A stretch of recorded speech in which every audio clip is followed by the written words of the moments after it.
Saya ingin katakan di forum ini, Erick Thohir, Menteri BUMN adalah penipu publik. Erick Thohir penipu publik, memanipulasi berita. Kok bisa ya sekelas menteri bisa menipu publik? Apa nggak bisa saring sebelum sharing gitu? Urat malunya udah putus kali ya, sampai doyan bikin hoax seperti ini. BUMN dibubarkan jadi koperasi. Ya berarti ada 1,6 juta pekerja di BUMN berarti akan nganggur. Jadi pelepasan 1,6 juta dikala kita membutuhkan lapangan pekerjaan yang sangat dibutuhkan, justru menambah isu pengangguran.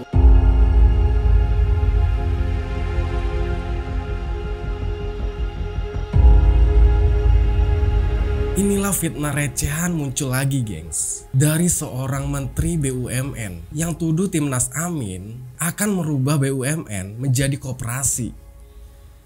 Aduh, kayaknya itu menteri harus beli korek kuping kali ya. Jadi gengs, ternyata bukan kali ini aja isu fitnah dan hoax mengenai pembubaran BUMN. Sebelumnya juga mereka sering tuh nyebarin hoax itu, mengklaim akan membubarkan BUMN apabila Anies Baswedan terpilih menjadi presiden dengan narasi-narasi seperti ini gitu. Gimana gue nggak bilang goblok sama pendukung Anies, masa dukung capres yang bakal bubarkan BUMN? Kan dongo. Aduh, kacau nih gengs. Jadi fitnahan itu bukan kali ini aja geng, tapi sebelumnya juga udah ada ini. Ini buktinya gitu. Ya seperti itulah narasi-narasi yang dibangun oleh para penjegal Anies Baswedan. Ini adalah fitnah recehan ya. Jadi gini loh gengs, kalau kita menggunakan akal sehat nih ya, membubarkan BUMN itu adalah hal yang tidak masuk akal gitu loh, dan gak mungkin terjadi gitu loh. Dan gak mungkin dilakukan oleh seorang Anies gitu. Justru Pak Anies itu akan membangun kultur meritokratik gitu, atau dibangun kultur asesmen kinerja yang baik. Sepertinya kita harus dengarkan nih bantahan fitnah dari Erick Thohir. Mudah-mudahan Menteri BUMN bisa dengerin tuh baik-baik. Langsung aja kita ke videonya. Jenis informasi yang kalau kita mendengar sudah langsung tahu ini masuk akal atau tidak.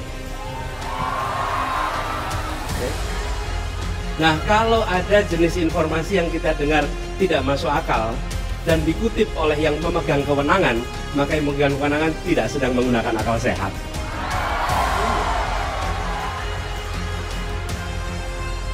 Kan kira-kira mana mungkin BUMN dihapus, mana mungkin. Jadi ketika kemudian itu malah Pak Menterinya yang ngomong, Pak Menterinya memang nggak berpikir kritis gitu. Di mana critical thinkingnya gitu kira-kira.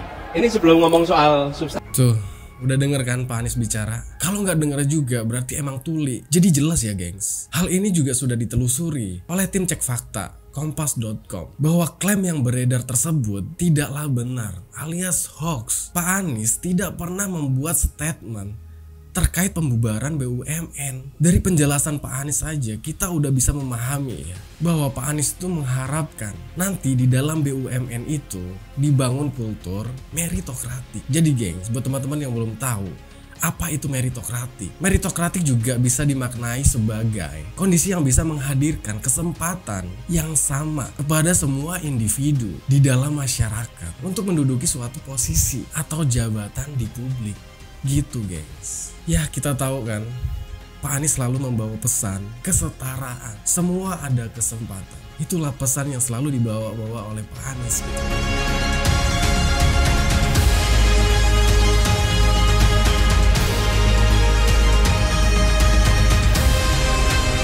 Dan gue sangat benar-benar menyayangkan ya ucapan fitnah yang dilontarkan oleh seorang menteri BUMN gengs, menggiring opini liar ke publik. Jadi buat teman-teman dimanapun kalian berada, fix ya, kalau berita yang disebarkan oleh menteri BUMN itu adalah hoax, adalah berita bohong. Ini ada juga klarifikasi dari Timnas Amin. Pak Anies ataupun Timnas itu tidak pernah itu membuat pernyataan seperti yang diisukan, yaitu membubarkan BUMN dan diganti menjadi koperasi. Jadi jelas ya, kita langsung aja ke videonya. Oh, soal? Ada dua hal. Nah, ini runutan aja. Kemarin itu ada diskusi di Rumah Pemenangan Anies, di Diponegoro 10. Oke. Kan kita udah biasa diskusi itu mengundang bukan hanya dari tim pemenangan, tapi juga dari para ahli yang di luar eksternal gitu kan. Lalu terjadi pembicaraan tentang BUMN. Lalu ada seorang yang memahami tentang struktur koperasi, kita undang, namanya Pak Suroto. dia berbicara lah ide-idenya dia tentang bagaimana menjadikan BUMN sebagai koperasi. Ada lagi awalnya tidak bicara itu. Lalu di capture oleh media seolah-olah itu adalah dari visi-misinya Anies. Pernyataan dari visi-misi Allah.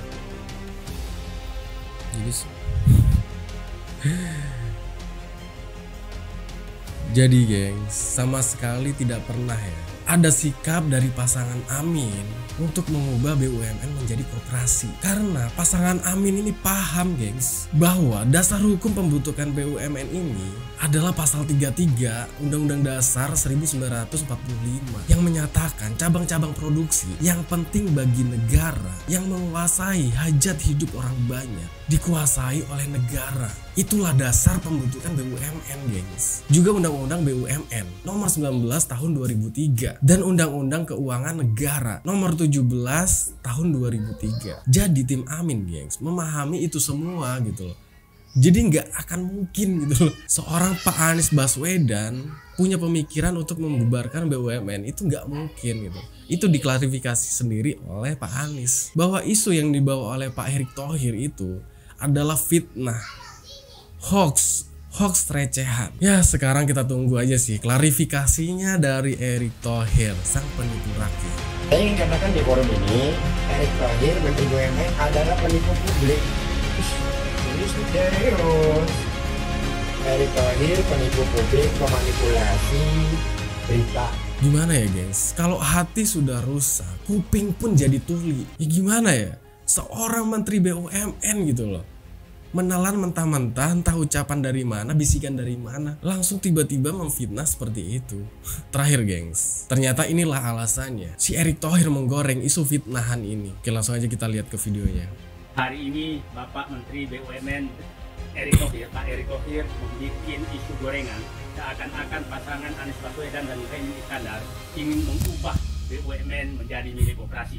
Padahal yang terjadi adalah tim Amin mengundang pakar koperasi internal dan eksternal membahas tentang koperasi, dan salah satu pakar koperasi Suroto yang menyatakan bahwa BUMN sebaiknya dimiliki oleh koperasi. Jadi sama sekali tidak pernah ada sikap pasangan Amin untuk mengubah BUMN, karena ternyata emang si Eriknya yang usil gengs. Bikin malu tau, demi memenangkan anak sang paduka semua segala cara dihalalkan gitu. Contohnya seperti ini gitu. Fitnah recehan seperti ini, miris banget sih ya. Takut gak jadi menteri lagi kali ya. Ya mungkin ini aja untuk pembahasan video kali ini guys. Seperti biasa kita lanjut diskusinya di kolom komentar. Gimana menurut kalian? Ya, thanks buat teman-teman yang udah mampir. Jangan lupa like, komen, dan subscribe. Assalamualaikum warahmatullahi wabarakatuh.